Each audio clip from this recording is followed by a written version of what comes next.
that actually, gets to my next question because Hong Kong, you were talking about the Hong Kong protests and how, I mean, there's a lot to kind of say about it. And I'm glad you pointed out, like, even the kind of relative standard of living was much higher. There was sort of a xenophobic, right-wing movement. There always has been. It's not just, it didn't just appear out of nowhere from the protest itself, but you have some like key figures like Joshua Wong, who's like coming to the United States and like shaking hands with Marco Rubio. yeah. Well, he did. There's a photo with him like with Mike Pompeo as well, and I think he mentions him in his biography. I have to go back and read that, but he's like kind of aligning, and he's like also not like a democratically like selected leader of the movement, but he's a media, he's as much as a leader as he is a media sensation. And I think you make that like very clear. You call it the platform of the movement, but how even the movement itself, because I was like questioning myself, like I was like, so what's I mean, they have the goals, they have the five goals that they're trying to accomplish.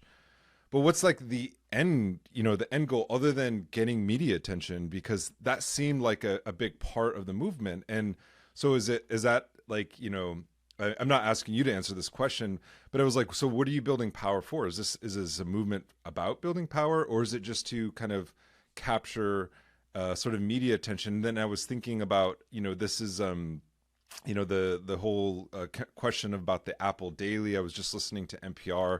They did a whole profile on I think his name is Jimmy Lai, who was the founder of the Apple Daily. And he, he's kind of very much a reactionary figure in Hong Kong, but he plays like a big role in a lot of this, kind of fomenting and trying to co-opt, these street protests.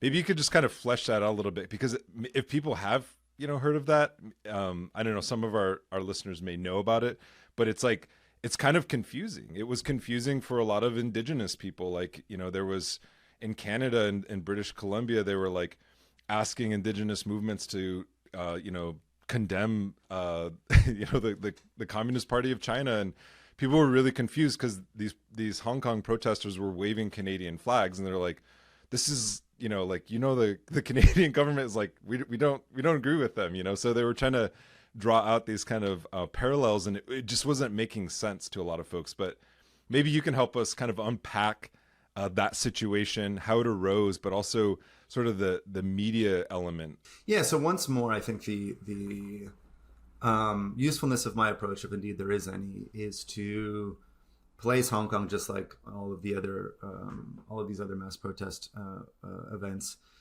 alongside each other to see what sort of emerges. And what you describe as, you say it's confusing, but this dynamic, this sort of fundamental illegibility of what's actually happening, what is this for? And indeed this flattening in which one moment in the mass protest movement is equated for another, or one episode is allowed to stand in for all the other people that were there earlier. This is again common across what I call the mass protest decade. And what I argue is that this particular form of contention ends up rendering the movements illegible. So people end up picking and choosing their preferred moments based on often the ideological sympathies of the journalist or the outlet or the movement around the world. And you get this strange situation where, for example, there are moments in Hong Kong in 2019 when quite a lot of normal people are in the streets asking for the government not to go forward with the extradition bill.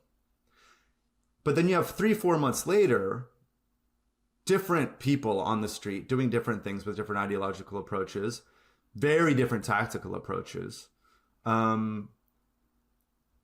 And depending on what your who you are and what your sympathies are, you may act as if these people now 4 months later are the exact same thing as this movement of regular people that just want to get rid of the extradition bill. Because Carrie Lam, I mean, in a very imperfect way, and I think any historian of 2019 in Hong Kong would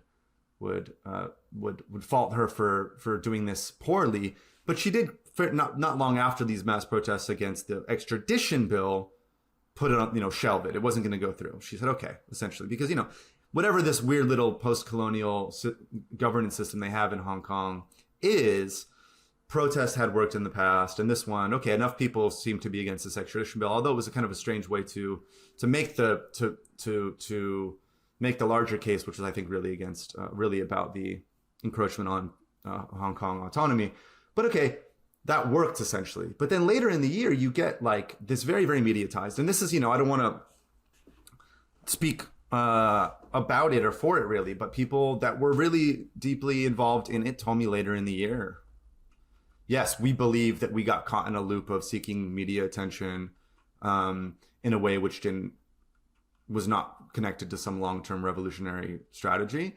Yes, people got, people in the movement, that especially those that were xenophobic, racist, or even violent, ended up committing abuses, which kind of were even either allowed to stand in for what everybody else was there for, was about, or at the very least they were happening. You get some really horrible episodes later in the year, which go viral among those people who want to use it as a way to interpret the entire movement and are sort of ignored by the people that want to say, well, actually, it's all about this earlier movement. And then the excessive decentralization is something that a lot of Hong Kongers told me they believed was ultimately a problem. But again, there's also a lot of Hong Kongers that would disagree with everything that I just said, because this is such a fundamentally contradictory and illegible type of mass protest. And this is, just like in June 2013 in Brazil. I often, sometimes to explain it, I say that like I spent a lot of this summer with the MST, the Brazil's landless workers movement in the countryside, but then I spent a lot of the early fall speaking with Bolsonaristas in the capital of Brazil. And a lot of Bolsonaristas will say, our movement was born on the streets in June 2013. We are a right-wing movement that learned how to take power, that was born in the glorious protests of June 2013. Anti-authoritarian leftists, anarchists, and left critics of the PT will say June 2013 was about better public services. It was about getting the people on the streets to stand up and ask for an expanded welfare state. They're both right. But these absolutely contradictory interpretations of June 2013 are possible, and I think both equally sustainable. So in Hong Kong, while a lot of people absolutely told me it was really regrettable the degree to which xenophobic and violent elements ran rampant late in 2019, people told me we got caught in a media loop seeking attention from sympathetic Western media in a way which was not really in the long-term interests of the movement or whatever it was that the original people on the street were asking for. One of the, very notably, one of the organizers of the original mass marches says that he believes that the movement was used by Washington, used by the government of the United States, that many people thought that sort of this turn to the West would be helpful, but in the end, they were just totally abandoned, and it seemed that the West was more interested in their failure rather than their success. But again, a lot of people would have the exact opposite interpretation, because this type of this repertoire of contention, this package of protest tactics that I trace as hegemonic in the 2010s allows for endless contradiction within the movement, and certainly in the movements, in the way that the movement is interpreted globally.